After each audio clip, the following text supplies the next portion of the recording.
जाणियेण जे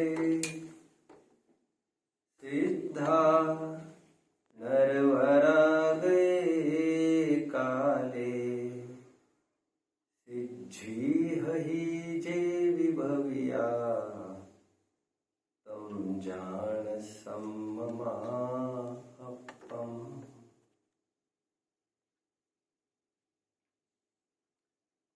अष्टपाहुड़ की रत्न जड़ित स्वर्णिम गाथा आचार्य कुनकुन देव की। वे फरमाते हैं, अधिक प्रलाप करने से क्या सिद्धि होगी। जितने जीव सिद्धि को प्राप्त हुए हैं, हो रहे हैं और होते रहेंगे, यह सब सम्यक की ही महिमा जानना। मेरे प्यारे प्यारे बच्चों, आप बहुत ही छोटे हो, ऐसा दुनिया समझती है और शायद इसी कारण आपने भी ऐसी समझ बना रखी होंगी, ऐसी ज्यादा पॉसिबिलिटी है। But let me tell you, हमारा जिन शासन ये कहता है नाबालिगता की उम्र 8 वर्ष के नीचे की है। ये इतनी मैच्योर्ड एज है 8 साल की। 11 साल में ही तो कुनकुन आचार्य देव दीक्षित हुए थे। वे जिनसेन आचार्य देव जो आगर्भ दिगंबर रहे हैं, जिन्होंने कभी वस्त्र ही परिधान नहीं किए, 8 वर्ष के बाद तो वे दीक्षित हो गए। 8-9 वर्ष में ही दीक्षित हो गए थे। हमारे जिन शास्त्र ये कहते हैं 8 वर्ष की पूर्णता के बाद दीक्षा की, मुनि दीक्षा की काबिलियत हो जाती है। मनोपर्य ज्ञान, यहां तक कि केवल ज्ञान अरहंत अवस्था की भी प्राप्ति 8 वर्ष के बाद संपन्न होती है। इसलिए लोग ये भ्रम पालते हो तो भले ही पालो, लेकिन आपको यह भ्रम पालना नहीं चाहिए कि आप छोटे हो। वैसे आपके जज्बे, आपके हौसलों को देखकर शायद किसी को यकीन हो, किसी को लगे कि आप छोटे हो। मैंने देखा है वो आपका जज्बा, हौसला, गगन चुंबी, गगन को छूने की आपकी आशाएं आपको बड़ा बना देती है। और सब हौसलों से ही होता है बच्चों। आपने सुना भी होगा, तो कर अपने हौसले को बुलंद इतना कि तकदीर के पहले खुदा आकर पूछे, बोल बंदे तेरी रजा क्या है। इसलिए आपके अरमानों को, आपके जज्बों को देखकर, निर्वाण की प्राप्ति की कामना देखकर लोक में तो ये कहते हैं चांद तारों को छूने की आशा। लेकिन ये सब लौकिक बातें हैं ना। लोकोत्तर सोच में इससे परे भी कुछ है। और उस निर्वाण के प्राप्ति की धगज जो आपके दिल में निरंतर पल रही है, आप संजो रहे हो, इस कारण आप सभी जन मोक्षार्थी संज्ञा को प्राप्त होते हो। ये बात वास्तविक है। ऐसा कौन अभिभावक नहीं होगा जो ये सोचता हो निरंतर कि मेरा पुत्र भूमि का भूषण बने, भारतवर्ष का एक जगमगता सितारा बने। कौन पालक होगा, कौन पेरेंट होगा ऐसा जो रात दिन ये ड्रीम न देखता हो अपने पाल्य, अपने वार्ड के बारे में, संतान के बारे में, कि ये बने देश का भूषण। कौन अभिभावक होगा जो ये नहीं चाहता होगा कि मेरा बालक कुल का भूषण बने। पुनाति इति पुत्रम, नीति वाक्यामृतम एक ग्रंथ है बच्चों, सोमदेव सूरी का। पुत्र की परिभाषा क्या करते हैं देखिए, पुनाति इति पुत्रम, कुलम पुनाति इति पुत्रम, जो कुल को पवित्र करे सो पुत्र। केवल पैसा संभाले, जिम्मेदारी संभाले, ये नहीं, कुल को पवित्र करे उसे पुत्र कहते हैं, जिसके कारण आगामी आने वाली कितनी ही पीढ़ियां याद रखेगी हमारे एंसेस्टर्स में फलाने हो गए, वे इतने दानवीर थे, वे इतने स्वाध्यायी थे, ऐसे व्रती थे, ऐसे त्यागी थे। ये है धरोहर जो आगामी आने वाली पीढ़ी को हम दे सकते हैं। मोक्षार्थियों, जिस गुरुकुल में आपने प्रवेश पाया है उस गुरुकुल का नाम देशभूषण कुलभूषण छात्रावास है। मैंने यह सोचा आपकी दहलीज पर, आपके प्रारंभ में ही, यहां पर आते ही, एंट्री होते ही समय आपको भली भांति पता होना चाहिए कि जिस गुरुकुल में हम दाखिल हो रहे हैं उससे आपके क्या ड्रीम्स होने चाहिए। आपकी यही भावना होनी चाहिए कि देशभूषण कुलभूषण जैसे चरित्र में हम उन्नत होंगे। यह जानना जरूरी होता है कि देशभूषण कुलभूषण आखिर थे कौन। और मैं ये भी जानता हूं हर कोई देशभूषण कुलभूषण नहीं हो सकता, बट मैं ये भी जानता हूं कुछ एक तो देशभूषण कुलभूषण हो ही सकते हैं। और यदि कुछ हो सकते हैं तो हम क्यों नहीं हो सकते। एक इंटरव्यू मुझे याद आ रही है बच्चों, जहां पर केवल एक जन को अपॉइंट करना था और इंटरव्यूज थे, अभी 43 इंटरव्यूज आकर खड़े थे लाइन में बाहर। इमीडिएटली 44th इंटरव्यू रश्ड इन। हाफते हुए वो आया और उसने देखा मेरे पहले 43 जनों के नंबर है, मेरा 44वां लगेगा और सिलेक्शन एक का हुआ है। बेसब्री से उसको यह लगा कि कहीं ऐसा ना हो हमारा नंबर आते आते किसी का सिलेक्शन हो जाए। बेसब्री से उन्होंने वहां की रिसेप्शनिस्ट को यह कहा, मैम प्लीज जल्दी मेरा एक संदेश अंदर पहुंचाना है। चिट्ठी थी एक। मैम ने मना किया और कहा शांति से बैठो एक तरफ, ऐसा कुछ भी यहाँ पर नहीं चलेगा। जब उसकी बहुत रिक्वेस्ट और अर्ज देखी उन्होंने तो उसने कहा बहुत अर्जेंट है, अभी के अभी पहुंचना है उनके हाथ में। ऐसा क्या अर्जेंट है, बहुत जरूरी है। मैं जानता हूं जरूरी है। तुरंत वो अंदर गई और अंदर इंटरव्यूज चालू हो गई थी। उसके बीच में उसने कागज दिया। उस कागज पर क्या लिखा था जानते हो बच्चा? उस कागज पर उस बालक ने यह लिखा था, मैं 44वें रैंक पर खड़ा हुआ अपॉइंटमेंट में।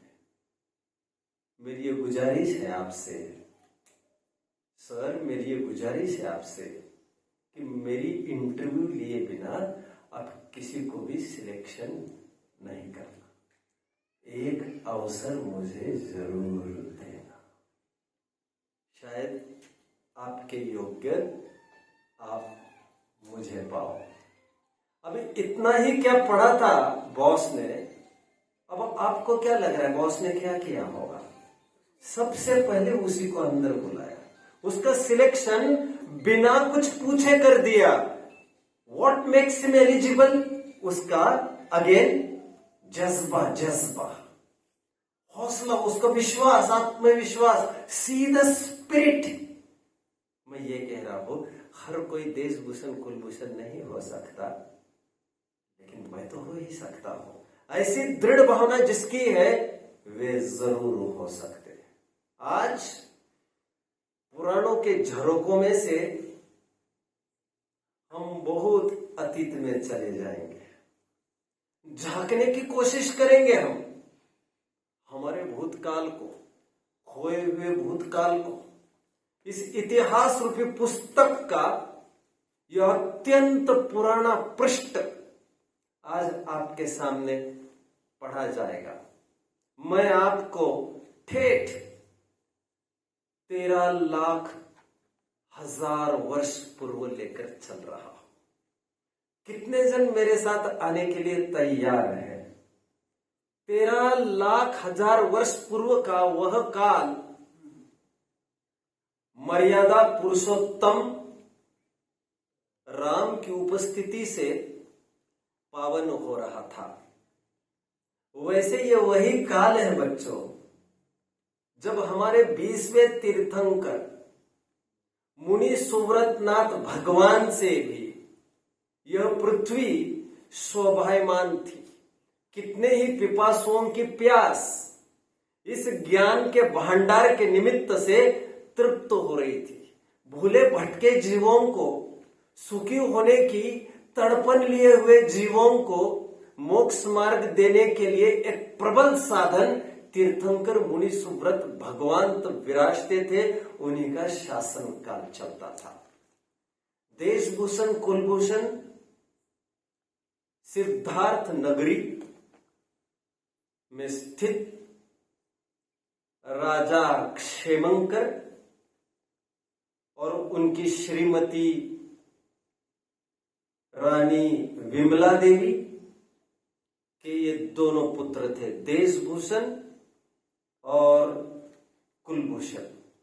वैसे आपको प्रारंभ में ही और एक महत्वपूर्ण बात कह देना चाहता हूं, जिसे आप ऑर्डिनरी संबंध समझते हो ना बच्चों, ये ऑर्डिनरी संबंध नहीं हुआ करते। भव भावांतरों से चलते आ रहे ये संबंध हुआ करते हैं। जहां तक मैं समझता हूं, जैन धर्म की कहानियां भाग 2, भाग 14 तथा वैराग्य पाठ संग्रह लेटेस्ट बड़े पंडित जी साहब बाल ब्रह्मचारी रविंद्र जी का 180 पृष्ठ वैराग्य पाठ संग्रह, ये रेफरेंस के रूप में ये सब मैं यूज करूंगा आज। जिनको चाहिए वे डिटेल्स में डायरेक्ट वहां पर जाकर रेफरेंस कलेक्ट कर सकते हैं। वैसे मैं वहां की पूरी बात आपको बता ही रहा हूं, कुछ शेष नहीं छोड़ रहा हूं। जितना तक मैंने सर्च किया है, मैंने ये पाया है कि पूर्व विगत 5 भवों से ये भाई ही होते आ रहे थे, देशभूषण कुलभूषण। विशेष चर्चा थोड़ी देर बाद। ये पाठ हमारे सामने है, आइए हम उसे पढ़ लेते हैं। पढ़ने के पूर्व देशभूषण कुलभूषण कुछ इस उम्र के अब हो गए थे कि उनके पिता क्षेमंकर तथा उनकी माता विमला देवी अब योग्य समझ रहे हैं कि इन्हें कोई योग्य निर्यापक गुरु के सानिध्य में रखा जाए, जिससे ज्ञान ध्यान संयम के समस्त पाठ जो घर पर अर्जित कदापि नहीं हो सकते और केवल ज्ञानियों की ही छत्र छाया में रहकर हो सकते हैं, योग्य गुरुकुल में रखा जाए। ये चर्चा चल रही है, ये कुछ माहौल चल रहा है घर का। देशभूषण कुलभूषण उद्यत हो गए हैं। माता पिता की आज्ञा शर्मा थे। उन्होंने जो भी हमारे लिए सोचा होगा वो योग्य ही सोचा होगा और वे गुरुकुल में जाने के लिए उद्यत है। यह सीन आप सबके सामने है। उसके पूर्व कुछ पंक्तियां श्री देशभूषण कुलभूषण गाथा की यहां से मैं पढ़ना चाहूंगा। प्रारंभिक 4 पंक्तियां तो मैं पढ़ूंगा, फिर उसके बाद 2 पंक्तियां आप, फिर 2 पंक्ति मैं। इस प्रकार हम 2 छंदों को पूरा करेंगे। आओ अहो आराधना के मार्ग में आओ, आनंद से उल्लास से शिव मार्ग में आओ। श्री देश भूषण कुलभूषण भगवान की गाथा, हो सबको ज्ञान विरागमय आनंद प्रदाता। दोनों भाई बचपन में गुरुकुल चले गए,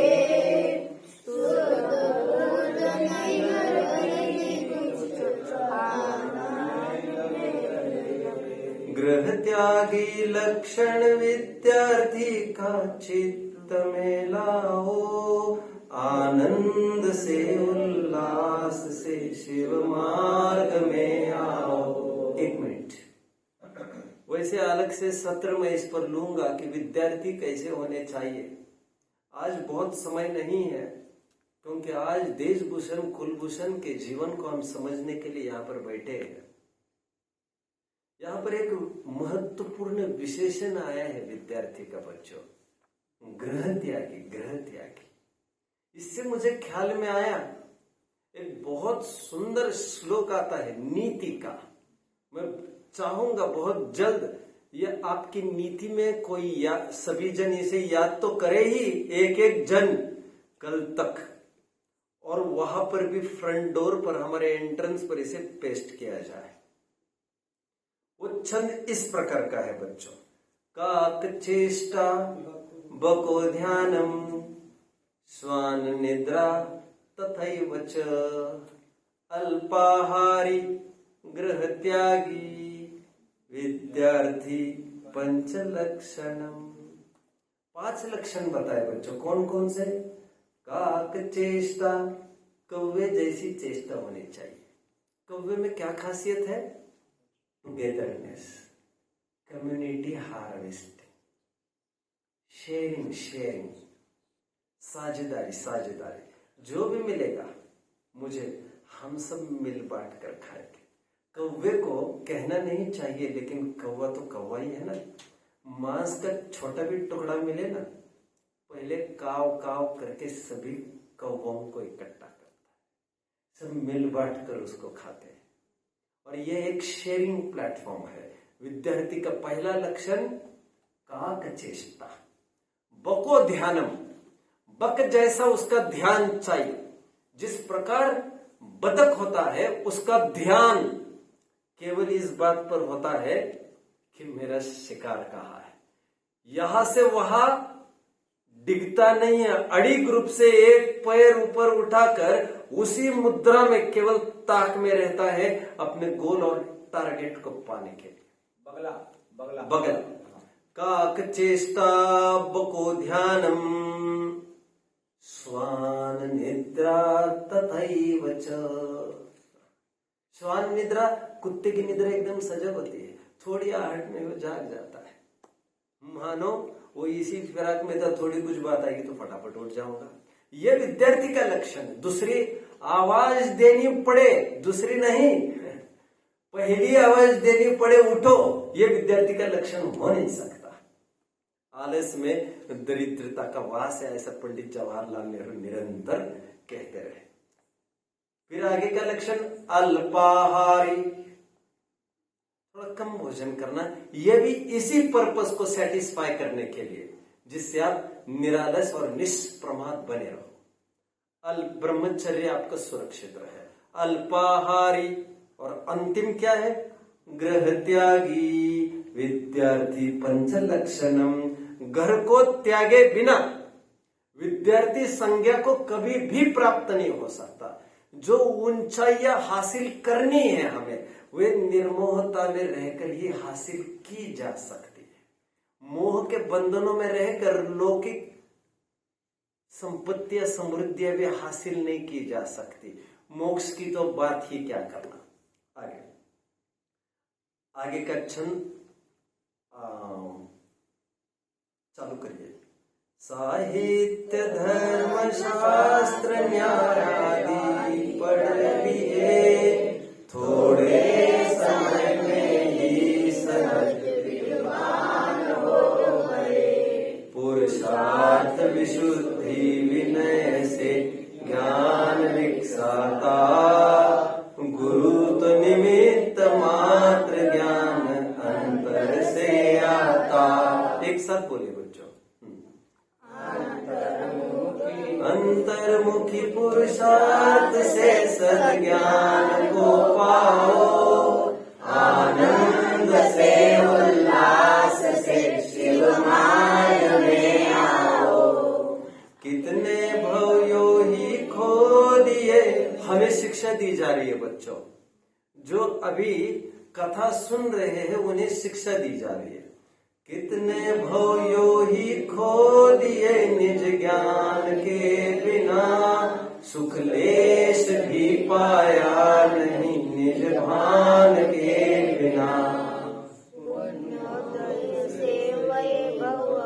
पुण्योदय से वैभव पाए अर्घोन भी कितने, उलझाया तड़प तड़प दुख पाया मोह बस इसने।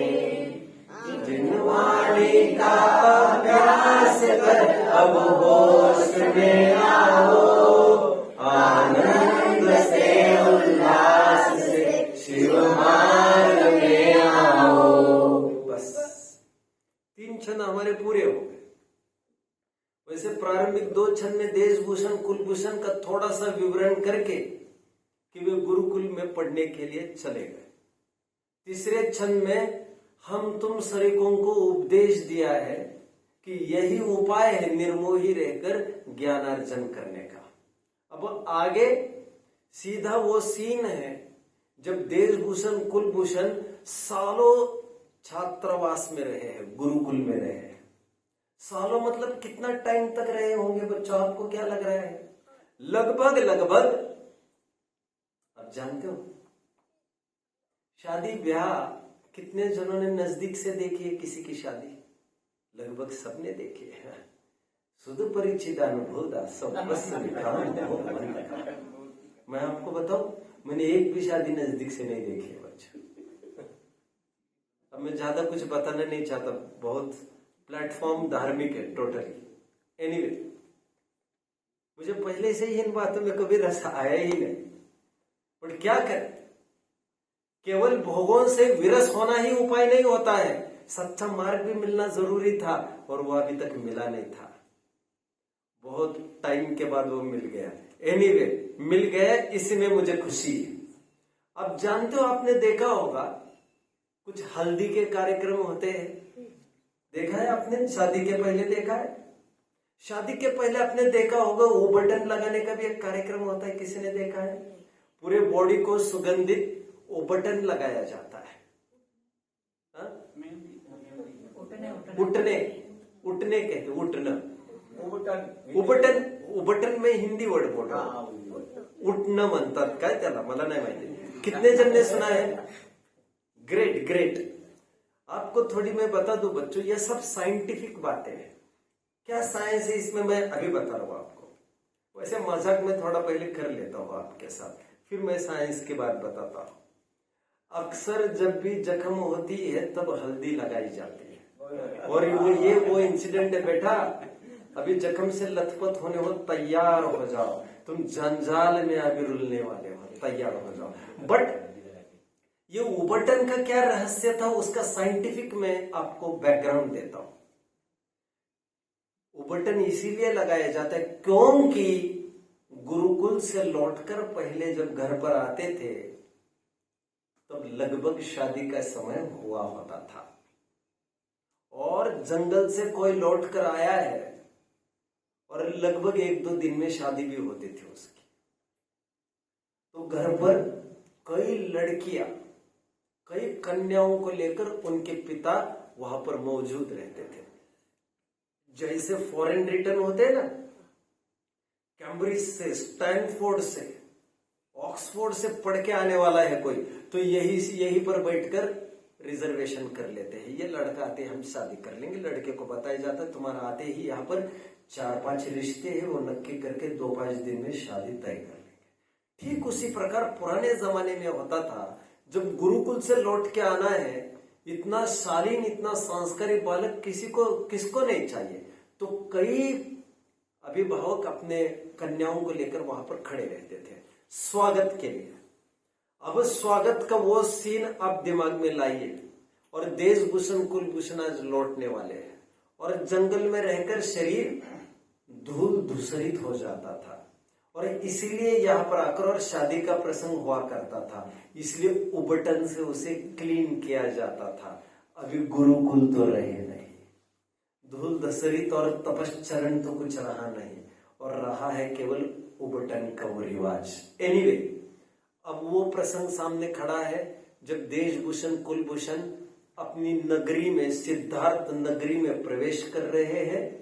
अपनी पूरी विद्यार्जन संपन्न करने के बाद पूरी भरी जवानी हो गई है उनकी, और अब शादी के लिए तैयार है, और कितनी ही कन्याओं को लेकर उनके अभिभावक वहां पर खड़े हैं। ये सीन देखिए छंद चौथे में। आइए।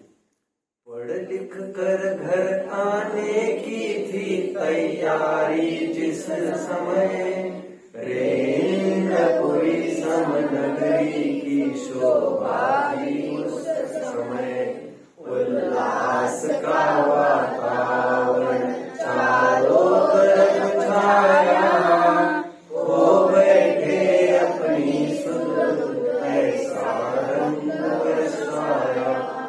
ओ मूड राग रंग में ना निज को बुलाओ, आनंद से उल्लास से शिव मार्ग में आओ। निज कन्याएं लेकर उनके राजा आए थे, देखा नहीं सुनकर ही वे मन में हर्षाए थे। कौन? देशभूषण और कुलभूषण को मन में ही हर्ष हो गया, वाह अपना विवाह होगा।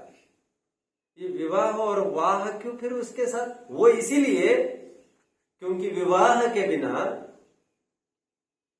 रसोई आदि का उतना आयोजन ढंग से हो नहीं सकता, और रसोई का ढंग से आयोजन हुए बिना मुनिराज को आहार दिया नहीं जा सकता। और मुनि धर्म के पालन का आधार श्रावक धर्म ही हुआ करता है।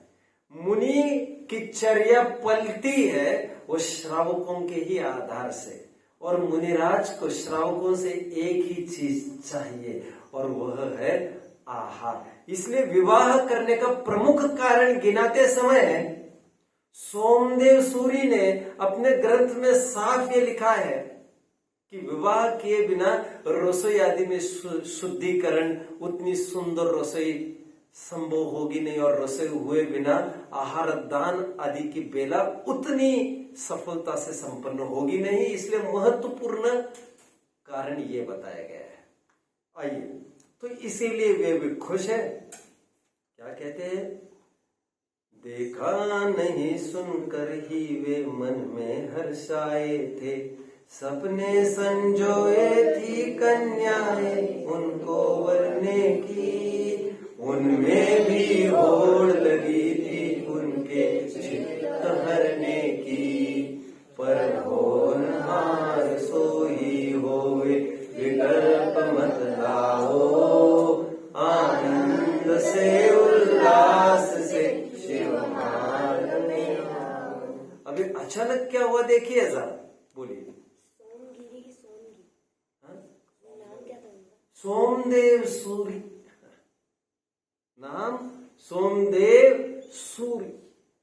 सूरी मतलब आचार्य, और आचार्य यहां पर एक्सपर्ट के अर्थ में है। यहां पर आचार्य का अर्थ मुनि, ऐसा नहीं लेना है आपको। ये प्रश्न पूछा है इसलिए मैंने इतना भी बता दिया। किसी एक्सपर्ट को भी आचार्य कहते हैं, और सोमदेव सूरी एक पंडित थे, विद्वान थे, ऐसी भी उल्लेख है हमारे पास। एनीवे, देशभूषण कुलभूषण अब लौटकर अपनी नगरी में आए हैं। खूब सजाई गई है वो नगरी, खूब कन्याएं भी प्रतीक्षारत है, और ये भी शादी करने के लिए उत्सुक है।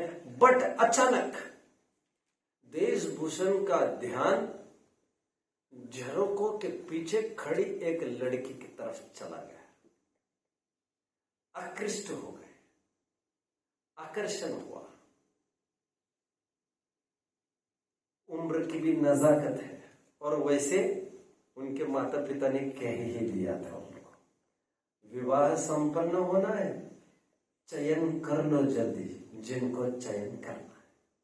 उनको ऊपर ही से परमिशन ग्रांटेड थी, तो उन्होंने मन में ठान ली ये लड़की तो अच्छी है, मुझे इसी लड़की से शादी करनी है जो ऊपर खिड़की से झांक रही है। इतनी सुंदर कन्या। अब दिक्कत ये खड़ी हुई बच्चों, कुलभूषण साथ में खड़े थे, उनकी भी निगाह उसी लड़की की ओर चली गई, और हालत कुछ इस प्रकार की हो गई जिसे कहते एक फूल और दो माली, एक बीमार और एक अनार और 100 बीमार। हालत कुछ इस कदर की हुई कि विषय एक और उसे चाहने वाले अनंत। और लड़ाई झगड़ा कब प्रारंभ होता है?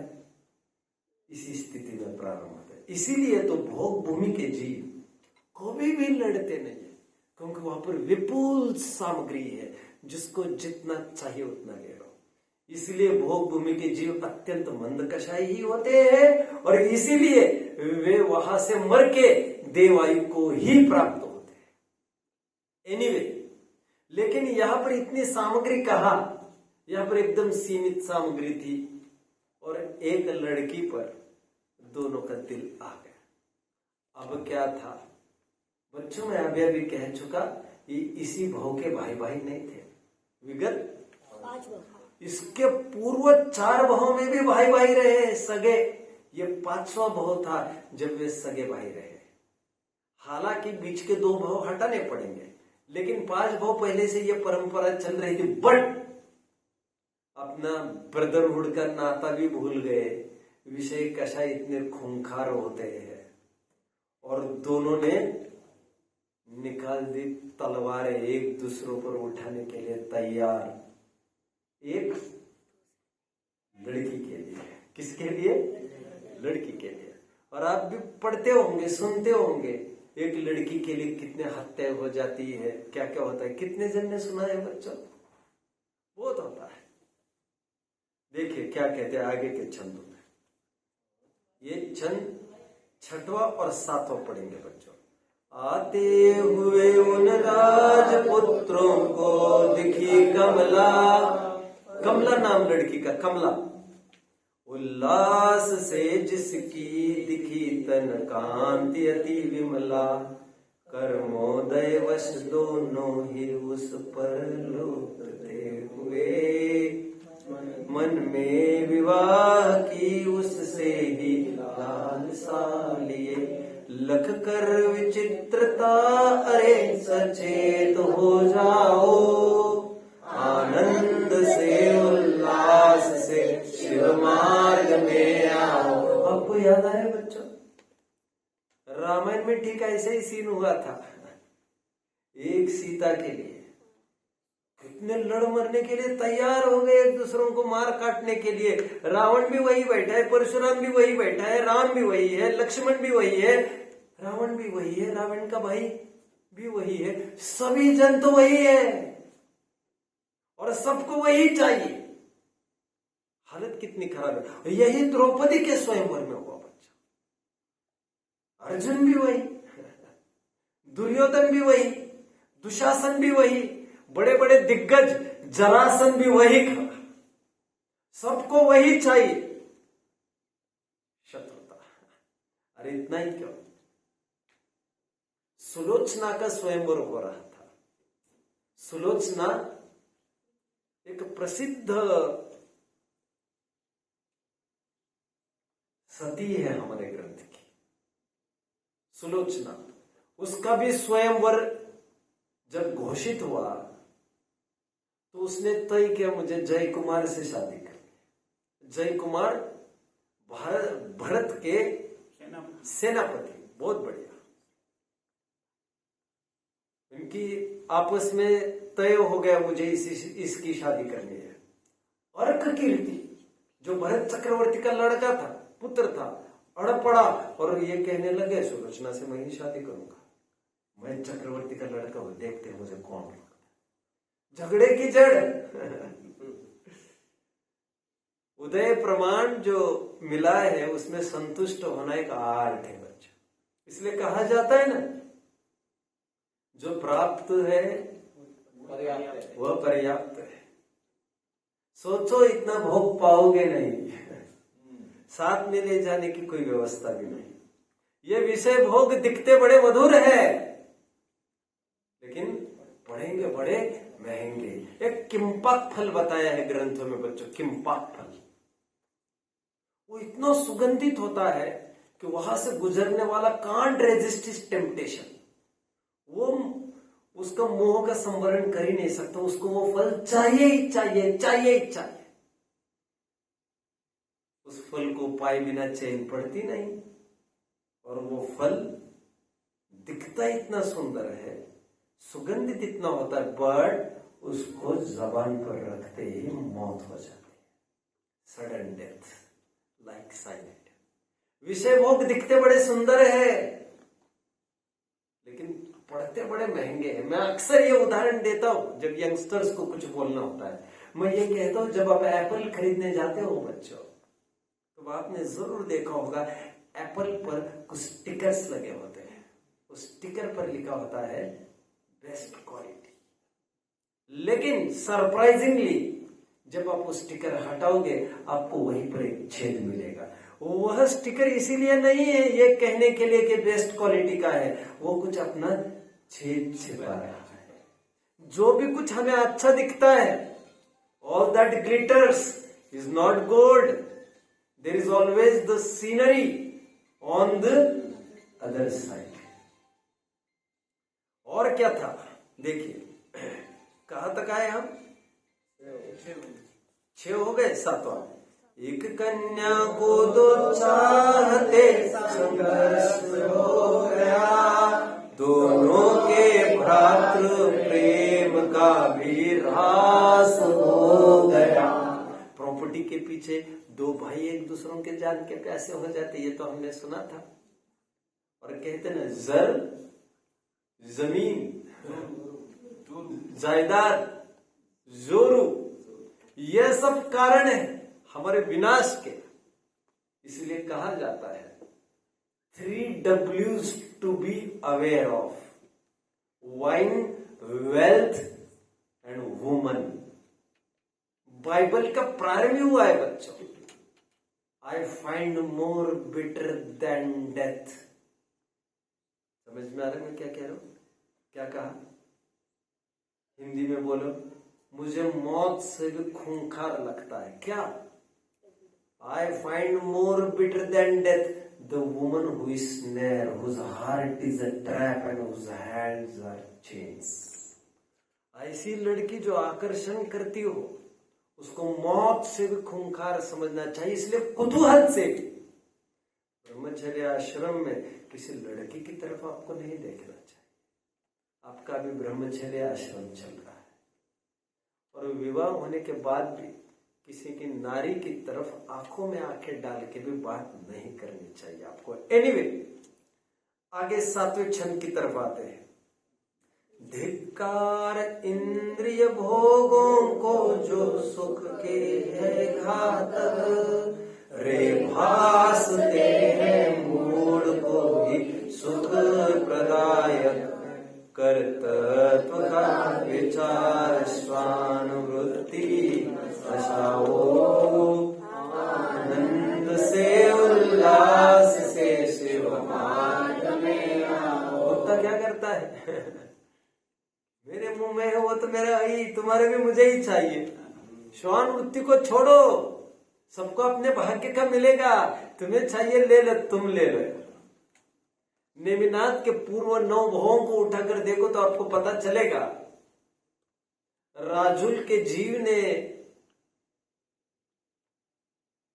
चाहा मुझे नेमिनाथ से शादी करनी, नेमिनाथ के जीव से, बट हर जगह नेमिनाथ के जीव का भाई उसके कंपटीशन में रहता था। वो ये कहते थे, मेरे बड़े भाई जब तक चाहते हैं तब तक मैं शादी नहीं कर सकता, वे ही शादी के हकदार है। हम भाइयों का संबंध तोड़ नहीं सकता उसके लिए। एनीवे, कर्तृत्व का, हाँ हो गया ना, बोलो 8वें छंद की तरफ बोलिए।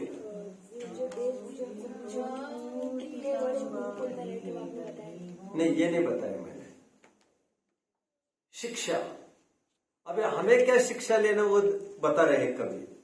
इच्छाओं की तो पूर्ति संभव नहीं होती, मिथ्या पर लक्षी वृत्ति तो निज ज्ञान ही खोती।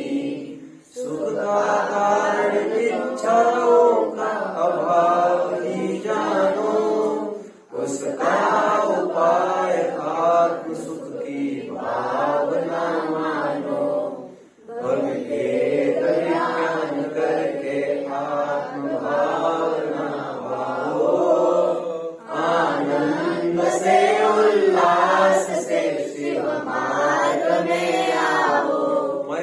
लेके बैठ जाओ तो आपकी आवाज अच्छी तो ट्यूनिंग बन जाएगी कोई। ठीक है, अब देखिए बच्चों, यहां तक सीन कितने जन समझ रहे हैं? एक ही लड़की के प्रति दोनों आकृष्ट हो गए। कितने संस्कारी थे। अरे भाई, जो अगला कदम सीधा लगभग अरहंत अवस्था में बीतना है, ऐसे मुनिराज भी 11वें गुण स्थान तक जाकर अभी तक पहले से भी नहीं हिल पा रहा था जी। और अभी कितना पुरुषार्थ तय किया, ठेठ 11वें तक जाकर पहुंचा। अभी कितना फासला तय होना था? 12, 13 और 14। और सच्चा अर्थ में ऐसा फासला तय होता नहीं है सच। बट 11वें तक आए और बस वहां से फिसल गए। 11वें से 12वें गुण स्थान होता है ये मुझे नहीं कहना है यार,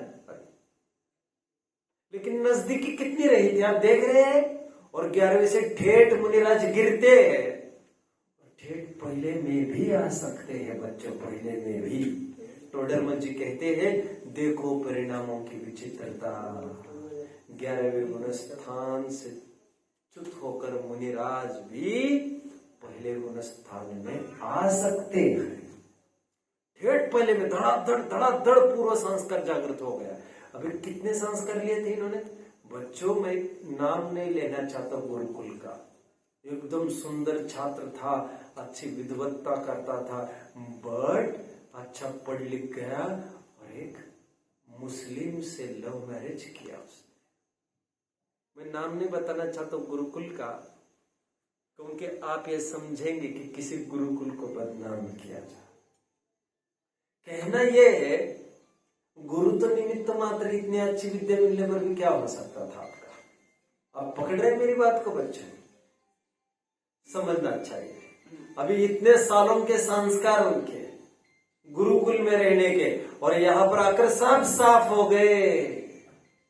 ये अनादि का विषय कशा का संस्कार जागृत हो गया। क्या करेंगे गुरु उसमें, क्या करेंगे संघ उसमें? देखो अभी आज उनको ये पता चला। बोलिए। माघनंदी आचार्य, माघनंदी का भी उदाहरण ले सकते हैं। माघनंदी मुनि जो अच्छे मुनि थे, किसी कारण से च्युत हो गए और एक लड़की से शादी कर बैठे और गृहस्थी जमा बैठे। कुछ भी हो सकता है बच्चों, कुछ भी हो सकता है। लेकिन अचानक उनको ख्याल में आया, जिस लड़की की तरफ मेरी निगाह है और ये शत्रु, तो खून पी जाऊंगा। भाई है वैसे गृहस्थी का, होगा। बट कान में आकर मंत्री ने ये कहा, कुछ कहा, पहले देशभूषण के फिर कुलभूषण के। जैसे उन्होंने सुना, सन्न रह गए, तलवारें हाथ से गिर गई, शर्मिंदा हो गए, नतमस्तक हो गए। मंत्री ने क्या कहा होगा कान में? ऐसे कौन सा मंत्र फूका होगा? कहा, ये जो झरोकों में से झांक रही है ना कमला, वो कमला और कोई नहीं है, वह आपकी सगी बहन है। पता कैसे नहीं चला फिर हमको? इसका मतलब ये हुआ बच्चों, गुरुकुल में जब पढ़ने के लिए चले जाते थे, पीछे एक बहन हुई थी, ये भी इनको पता नहीं चला था। इसका मतलब क्या मालूम? गुरुकुल में जो चले गए, पीछे मुड़कर घर की तरफ देखते ही नहीं थे। 25 साल बीत गए, आज के तारीख में 25 साल बीत गए, 20 साल बीत गए। मेरे माता कैसे है, पिता कैसे है, और बाकी कैसे, कुछ पता ही नहीं। बहन भी हो गई है, ये पता नहीं था उनको। मंत्री ने कहा, ये आपकी बहन है, आप जाने के बाद बहन हुई थी। उनको जैसे ख्याल में आया ये बहन है, उनकी विकार दृष्टि रुक गई। आगे बढ़े छंद हम आते हैं बच्चों, 9वें छंद की ओर बढ़ते हैं। देखिए, आते देखा भ्राताओं को वर कन्या हर्षाई, भाई भाई कहते हुई नजदीक में आई। तब समझाए तो बहन है जिस पर ललचाए थे, ग्लानि मन में सी हुई कुछ कह नहीं पाए थे। अब हालत कितनी खराब हो गई इनकी, रहना उसी घर में, और जिस बहन के प्रति नियत बिगड़ गई है हमारी। अरे ऐसे ऐसे तक सूरमा हुए हैं राजपूतानों में भी। एक राजा ने ऊपर छत पर खड़े रहकर एक दिन नजारा देख रहे थे, तो उनको देखा कोई नहाती हुई नारी को क्या देख लिया, उस बात को भुला नहीं पाए वे उसके घर पहुंच गए, बहन का नाता जोड़कर उसे माफी मांगने के लिए। ऐसे ऐसे तक हुए हैं भट्ट हमारे यहाँ, जिन्होंने नारी के प्रति दृष्टि विकृत हुई तो आंखें ही निकाल ली। अभी इनकी क्या हालत होगी, अभी रहना उसी के साथ है, उसी बहन के साथ, उसी घर में रहना, क्या हालत हुई होगी, कितने शर्मिंदा हो गए। अभी कैसे जाए उस घर में। अच्छा बहन तो जानती थी ये मेरे भाई, क्योंकि बहन को तो पता ही था सजावट हो रही है, तो भाई भाई कहते वो भी आ गई, ख्याल में आ गए। आगे आगे चलो भैया। हाँ, नासा विकार ज्ञान से प्रत्यक्ष लखाओ, आनंद से उल्लास से शिव मार्ग में आओ। जो ही जाना हम भाई है यह तो पावन भगनी, फिर कैसे जागृत हो सकती है वासना अग्नि। क्यों ही मैं गायक हूँ ऐसी अनुभूति जब होती, तब रागादिक परिणति तो सहजी होती। अतएव स्वानुभूति का पुरुषार्थ जगाओ, आनंद से उल्लास से शिव मार्ग में आओ। दृष्टि जब तक दृष्टि ही ठीक नहीं है तब तक ये लड़ाइयां होती रहेगी। रामचंद्र जी की तो मजबूरी आ पड़ी, उनकी तो विवाहिता थी सीता, इसीलिए उसकी रक्षा करना उनका परम धर्म था, इसीलिए लड़ना पड़ा उनको। और वो भी अपनी निजी विवाहिता होने पर भी कितना सब्र रखा राम। 8-8 बार शांति के संदेश भेजे कोर्ट में रावण के, ये मेरी विवाहिता है, मेरी श्रीमती है, इसकी शील की रक्षा करना मेरा फर्ज है, मुझे ये सीता लौटा दो, मुझे तुमसे लड़ाई नहीं करनी है। 8-8 बार जब शांति के प्रस्ताव खारिज हो गए, आखिर उनको वह हथियार उठाना पड़ा, ब्रह्मास्त्र का। लड़ने में क्या है, हमने कौरवों को भी देखा, पांडवों कौरवों को भी देखा, हंसते हंसते उन्होंने प्रॉपर्टी छोड़ दी, नहीं चाहिए, ये भी नहीं चाहिए, ले लो।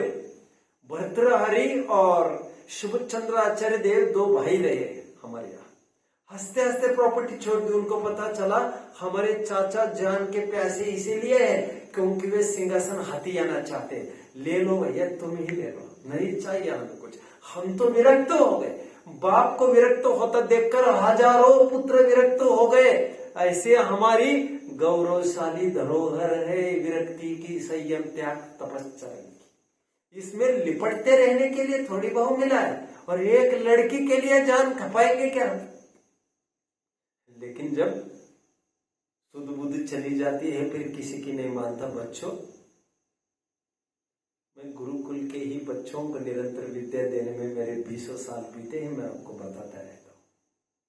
मैंने ऐसे भी कुछ बच्चे देखे हैं जो बिगड़ गए लड़कियों के कारण, जो भगवान समान मानते थे विद्वान को, अब उनको समझाना भी ऐसा लगने लग गए, चुभने लग गए, ये बीच बीच में ये क्यों टोकते हैं, इनका क्या बिगड़ रहा है। और इतनी गरीबी घर की बच्चों, 10,000 भी पे नहीं होगी दिल्ली जैसे शहर में, जिनके पिता की, वे लड़के भी घर से झूठ बोल बोलकर पैसा मंगा रहे हैं और 200, 300, 400 रुपए की रोजाना गिफ्ट दे रहे हैं लड़की को राजी करने के लिए। के लिए वह लड़की जो दूसरे दिन किसी और के साथ घूमती दिखेगी। ठीक है, आगे उनको पता चल गया। देखिए ये शिक्षा दी जा रही है हमको। पढ़ो भैया आगे।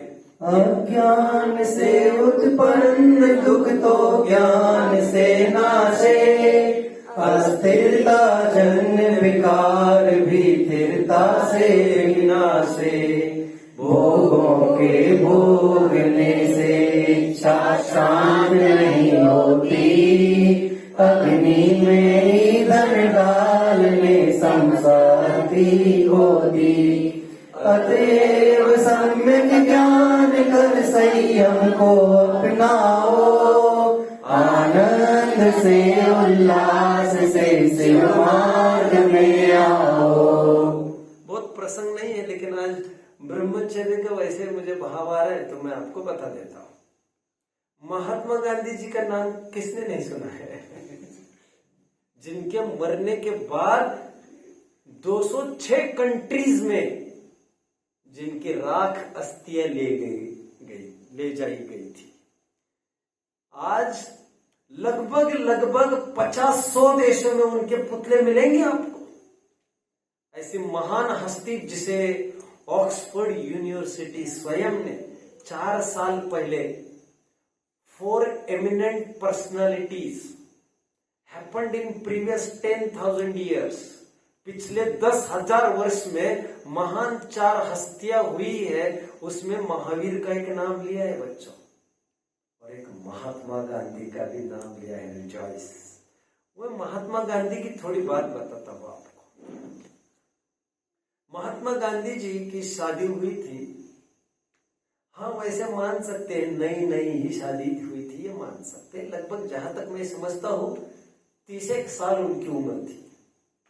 उनके पिताजी, आप देख लेना चाहिए, I am not very sure, उनके पिताजी करमचंद गांधी डेथ बेड पर थे। उनको ये बताया था डॉक्टर ने कि 1 मिनट भी अभी आपके पिताजी को आप अकेला ना छोड़ना, क्योंकि कभी भी कुछ भी हो सकता है। ये डॉक्टर आकर कुल 24 घंटे पहले बता के चले गए, पिताजी को अकेले नहीं छोड़ना है, बहुत कम टाइम बचा, कभी भी उनको किसी भी चीज की जरूरत पड़ सकती। गांधी जी को अचानक, पढ़ी है ऑटोबायोग्राफी किसी ने? गांधी जी को अचानक विकार सताया पत्नी को भोगने का। पत्नी को भोगना बहुत नाजायज तो नहीं है, परद्रव्य का भोग ही नाजायज है, ये मैं जानता हूं, और बहुत बड़ा अपराध तो नहीं है पत्नी को भोगना, क्योंकि वो तो एक सर्टिफाइड है। वो भोगने के लिए अंदर चले गए, लौट के आए तो उनको पिताजी नहीं मिले, उनकी लाश मिली।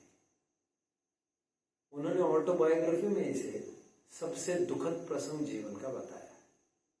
डॉक्टर ने कहने पर भी एक भोग के कारण, स्पर्शेंद्रिय का भोग, उसके बाद उन्होंने, इस महान हस्ती ने उसके बाद आमरण ब्रह्मचर्य लिया था।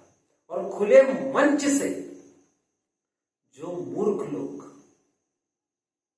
आज खूब विरोध करते हैं गांधी जी के कुछ फोटोज दिखाकर, कुछ बातें सुनाकर उनके ब्रह्मचर्य पर प्रश्न चिन्ह खड़ा करते हैं, नाना बातें कहकर, वे केवल इस बात को समझे, गांधी जी ने बुढ़ापे में एक जगह मंच से इस बात को बोला था, मेरा ब्रह्मचर्य के बारे में आप मेरी कस्तूरबा से कंफर्म कर सकते हो, कोई भी कभी भी आकर, दिस इज इनफ। फिर उसके बाद जो उनके फॉलोअर्स हुए, विनोबा भावे, भालकोजी आदि, वे भी आजीवन ब्रह्मचर्य से ही रहे हुए। एनीवे, आइए अपने प्रकरण पर। एक लड़की के कारण, और यहां पर एक सलाह दी जा रही है, वो पंक्तियां फिर से पढ़ेंगे। नीचे की 4 पंक्तियां बहुत गजब की है। भोगों के भोगने से इच्छा शांत नहीं होती, अग्नि में ईंधन डालने संपत्ति अतएव सम्यक ज्ञान कर। पढ़ो भैया, कहा गया मैं? अच्छा हाँ पढ़ो ना, 11वां छंद पर हूं मैं। अतएव सम्यक ज्ञान कर संयम को अपनाओ, आनंद से उल्लास से शिव मार्ग में आओ। अब प्रसंग चाहो तो आई विल कंटिन्यू टुमारो। चलो टुमारो, कल ही कंटिन्यू करूंगा। यहां तक प्रसंग आकर खड़ा है बच्चों। मैं थोड़ा समराइज करता हूं। गुरुकुल में खूब शिक्षा लेकर आए और सालों कमाई पूंजी एक क्षण में ही भस्म कर दी और रीझ गई। तो किस पर पता चला? बहन पर। एक अपराध तो ये, हमारा भाई जो इसी भव में सालों से नहीं, भव से हमने उसका साथ नहीं छोड़ा, एक विषय भोग के लिए हम उसके उस प्रेम के संबंधों पर पानी फेरने के लिए तैयार हो गए। और पता चला ये हमारी बहन है। अब उनको विरक्ति हो गई है और वे चाहते हैं अभी किस मुंह से हम इस घर में चले जाए। हम अधिकारी नहीं है किसी को मुंह दिखाने के। इस स्थान पर वे आकर खड़े हैं, सावधान। अभी वे घर में भी प्रवेश नहीं कर पाए हैं, बाहर से ही आए हैं। क्या होगा देखते हैं। ओम नमः। बोलिए। 8 वर्ष के बाद केवल ज्ञानी भी हो सकते हैं। 8 वर्ष के उपरांत केवल ज्ञानी भी हो सकते हैं। 8 वर्ष वो कुछ क्राइटेरिया, 8 वर्ष 2 अंतर मुहूर्त के बाद। देश भूषण कुलभूषण कितने वर्ष गुरुकुल में रहते? ऐसा कोई उल्लेख नहीं।